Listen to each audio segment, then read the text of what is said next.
I'm Sara Whittenberg with Pollinator Partnership's Bee-Friendly Gardening Program. We have about 4,000 native bee species in North America that employ two different mechanisms for nesting. One of them is to nest under the ground, which about 70% of our native bees do, and the other 30% use cavities or stems. You can see the garden behind me. I am creating habitat for these bees to be able to safely spend the winter. Some bees, like bumblebees that nest under the ground, rely on fallen leaves to create insulation to protect them as they spend the winter. Another thing that you can do to help those stem nesting bees is don't clear away all of your spent flowers.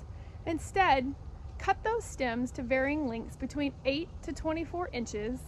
That will provide them next spring perfect habitat for which they can come in and lay their eggs. When you clear away those stems, another thing that you can do is you can bundle them and place them safely in the marginal areas of your yard. That way, if there are any bees inside of them, they can safely emerge in the spring and go on to continue their life cycle. Thank you, and now I'm going to hand this over to Becky so she can tell you a little bit more about perfect bee nesting habitat. Hi, Sarah, and I agree with you. My name is Becky Griffin, and I'm coordinator of the Great Southeast Pollinator Census. I agree with everything Sarah just told you. Oftentimes, when flowering season's over, we get in a big hurry to make those garden beds look nice and neat for the winter, when actually, what the bees need from us is a little bit of messy. They appreciate the leaves being left, helping those bumblebee queens get through the winter. They appreciate the odd stick here or there, the odd twig for egg laying in the springtime. They also really appreciate those hollow-stemmed flowers.